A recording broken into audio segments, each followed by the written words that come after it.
मुझको बहुत जोर की भूख लगी है। बस थोड़ी देर और सब्र कर ले बेटा। लाडो, तेरे पिताजी राशन पानी लेके आते होंगे, तब मैं खाना बना दूंगी। तुलसी की 6 बेटी एक लाइन से खाने के इंतजार में खाली थाली लेकर बैठी हुई थी। वहीं तुलसी निराश मन से दरवाजे के बाहर बार बार देखे जा रही थी। बाहर का मौसम बहुत खराब था। जोर जोर से बिजली कड़क रही थी। साथ में बच्चे के साथ 8 महीने की गर्भवती तुलसी पति की चिंता कर रही थी। आज तो इन्होंने घर आने में बहुत देर लगा दी। इतनी देर तो ये कभी नहीं लगाते हैं। हे भगवान, मेरे सुहाग की रक्षा करना। तभी हाथों में दारू की बोतल लिए नशे में डोलता हुआ रघु घर के अंदर घुसता है। अरे ये पूरा घर गोल गोल क्यों घूम रहा है तुलसी? तू भी गोल गोल काहे घूम रही है? रुक रुक रुक। अपने पियक्कड़ पिता के मुंह से शराब का भभका उठता हुआ देख बच्चियां किताब कॉपी छोड़कर नाक बंद कर लेती हैं और तुलसी कहती है, यहाँ घर में हमारी बेटियाँ भूखी हैं और तुम राशन नहीं लेकर आए? अरे कहाँ से लाऊं राशन पानी? हाँ?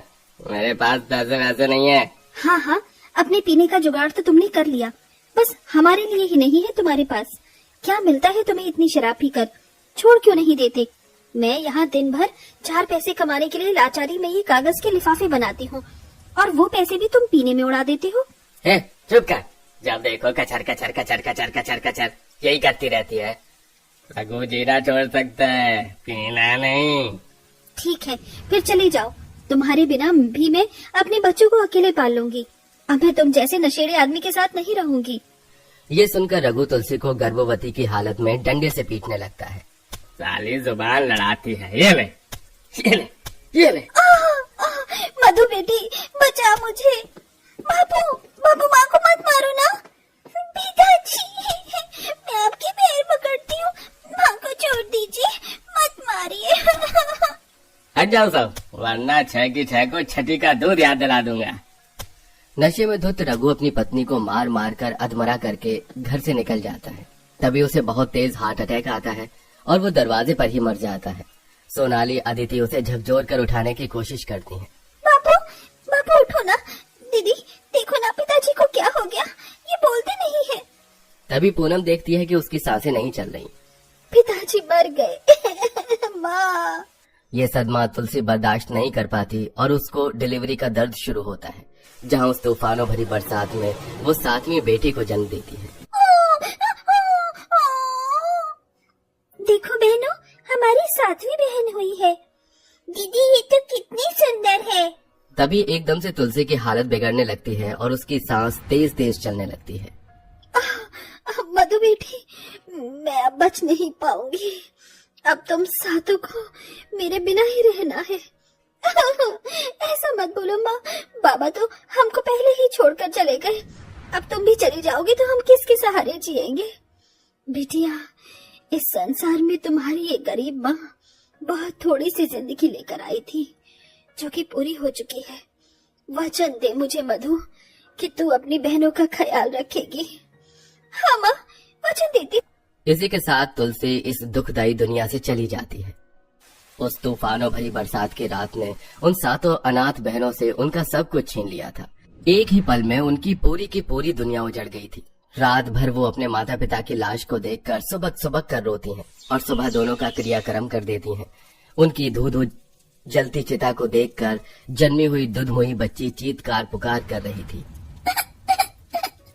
ना रुमनिया, चुप हो जा। तभी जोर जोर से घटाएं चमकने लगती हैं। लगता है भयंकर बारिश होने वाली है। घर चलो बहनों। जैसे ही 7 घर पहुंचती हैं तो वहाँ मकान मालिक छाता लेकर खड़ा होता है। उनकी गठरी बारिश में पड़े पड़े भीग रही थी और दरवाजे पर ताला लगा था। चलो चलो, उठाओ अपना ये झोला और ये झोला झंडा सब लेके दफा हो जाओ यहाँ से। पर सेठ जी, ये हमारे माँ बाबा का घर है, सालों से हम इसी में रह रहे हैं। अरे ओ छोकरी, ये मेरी जगह जमीन है। जब तक तेरी माँ किराया भर रही थी ये घर तुम्हारा था। वो तो मर गई, अब कौन किराया भरेगा? चलो चलो, रास्ता नापो यहाँ से।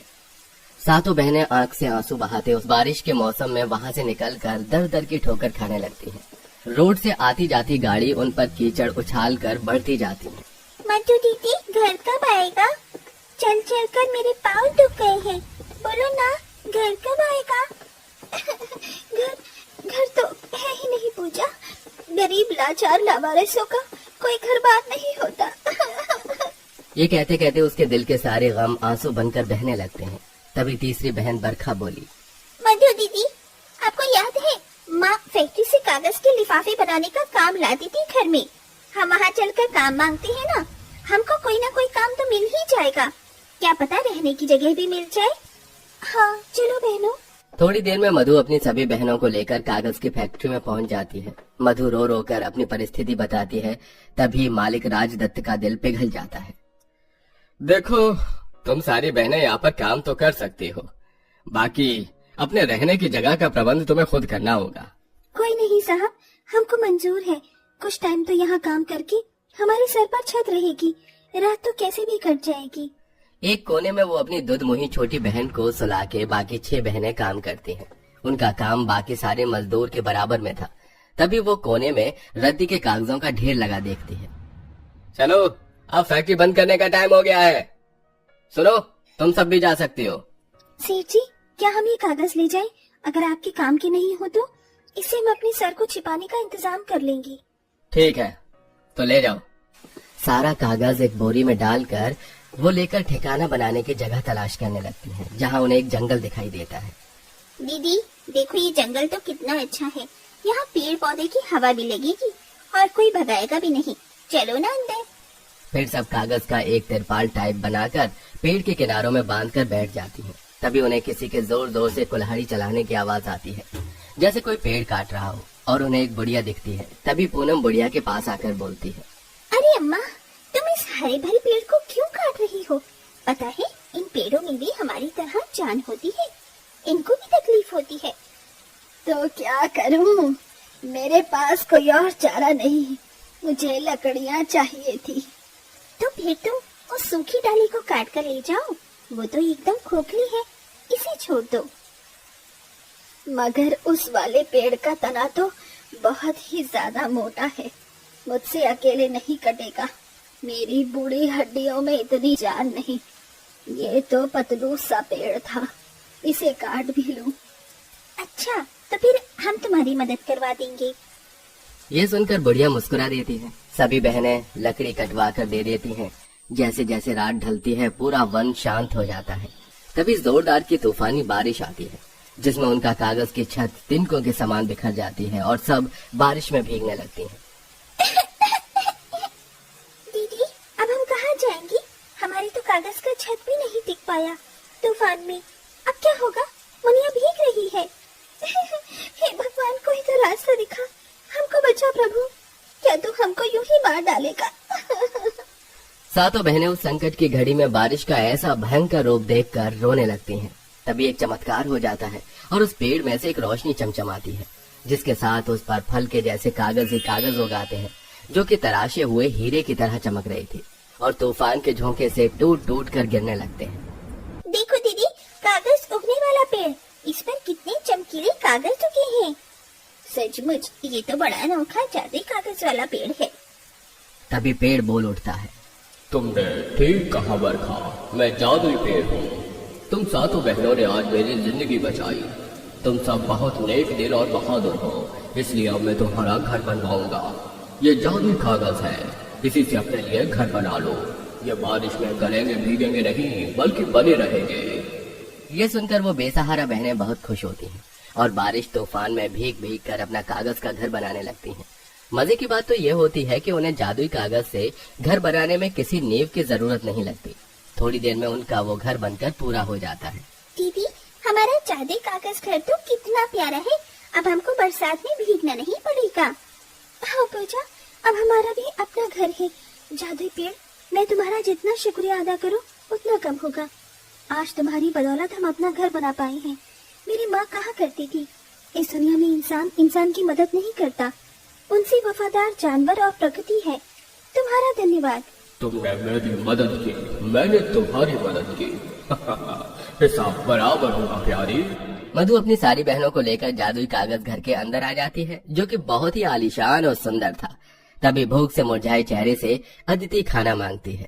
काश कि हमारे पास खाना आ जाता, बहुत भूख सी लगी है। पूरा दिन मेहनत कर कर की भूख लग गई है। तभी पलक झपकते उनके सामने लजीज लजीज खाना आ जाता है। अरे वाह, आज तो दावत हो गई। घर के साथ साथ खाना भी मिल गया। चलो सब खाते हैं। कई दिन बारिश में दर दर भटकने के बाद सब पेट भर कर खाते हैं। अब तो मुझको जोर की नींद आ रही है। काश के बिस्तर होता। तभी दोबारा से जादूगरी होती है और गद्देदार मुलायम बिस्तर लग जाता है और एक आवाज आती है, चलो अब सो जाओ, शुभ रात्रि। तुमको जो भी चाहिए, हम जादुई कागज का घर हमेशा तुम्हारे कदरदान रहेंगे। सब आराम से सो जाते हैं। रात भर बारिश होने के बाद भी उनका जादुई कागज का घर बिल्कुल नहीं भीगता। वो जादुई घर के जरिए बरसात में भटकते गरीब बेसहारा बच्चों की मदद करने लगते।